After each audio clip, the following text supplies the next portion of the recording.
আজকে বেশ গরম পড়েছে।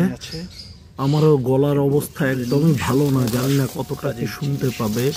এই শুকনো ঘাস ছাদের টব থেকে জোগাড় করছি। এগুলো শিগগিরই আমি দেখাবো কোন কাজে লাগে, একদম বিনা পয়সায় ভালো জিনিস। এই যে পুরনো গোলাপের টবেও শুকনো ঘাস হয়ে আছে, এগুলো যতটা পারি তুলে নিয়ে হাতে হাতে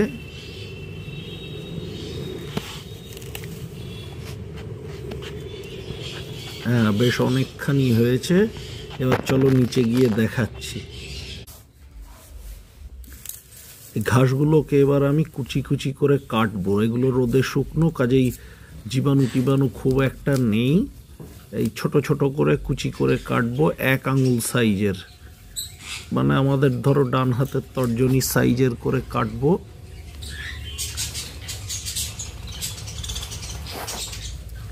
এগুলো তোমরা হয়তো বুঝতেই পেরেছো এতক্ষণে, এগুলো ফিঞ্চদের দেওয়া হবে।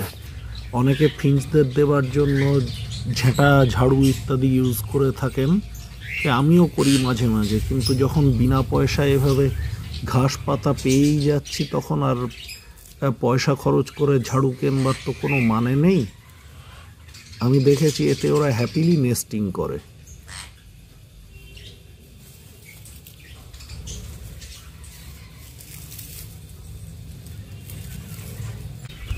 ছোট ছোট করে ছাঁটাই টুকরোগুলো ওরা বেশ ঠোঁটে করে নিয়ে যায় বাসার মধ্যে, খুব মজা লাগে দেখতে।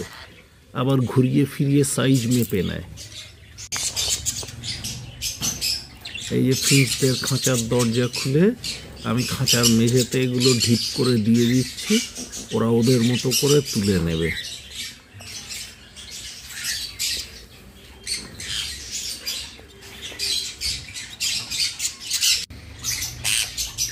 এই যে আমার কনিউররা খেলাধুলো লাফালাফি করছে, এই ঝুলন্ত জিনিসটায় দুলতে ওরা খুব ভালোবাসে। তা হঠাৎ করে পেয়ে গেছিলাম দীপক ভাইয়ের দোকানে।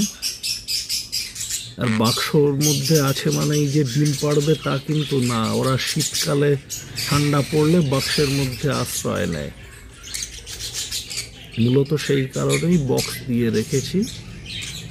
এদের আর একটা মজা হচ্ছে এই যে হাতটাকে, মানে পাটাকে হাতের মতো ইউজ করে। এই যে আবার ঘেঘো বাবা এসে গেছে মস্তানি করতে।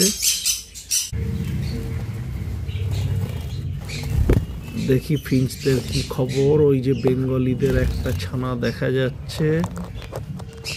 Very good, very good. এখানে ব্রাউন কালারের ফিঞ্চদের ওই ডিম দেখা যাচ্ছে একটুখানি তলায়। ঠিক আছে, ভালো কথা। ক্রেস্টেডদের দেখি কি অবস্থা। ওই যে তলায় ডিম দেখা যাচ্ছে, এরা তা দিচ্ছে, ডিম ফোটেনি এখনো। এইখানে একটা বক্স, আর এইদিকে এই আর একটা বক্স, এ দুটো খালি আছে। লাভ বার্ডের মধ্যে দেখি এদের ডিম এখনো ফোটেনি, তা দিচ্ছে। তো দুঃখের কথাই, অনঙ্গ সেন আর মদনিকার মাত্র একটা ছানাই ফুটেছে, বাকি 1 2 3 4 5টা ডিম জমলো না। ওদের এবার রেস্ট দিতে হবে। এই লাভ বার্ডে দেখি ওরে বাস 1 2, আর ওই ভেতরে একটা দেখা যাচ্ছে 3খানা ছানা তৈরি হচ্ছে। Very good, very good. আজকের ভিডিও এই পর্যন্ত। সঙ্গে থেকো তরতাজা আট ভাজা।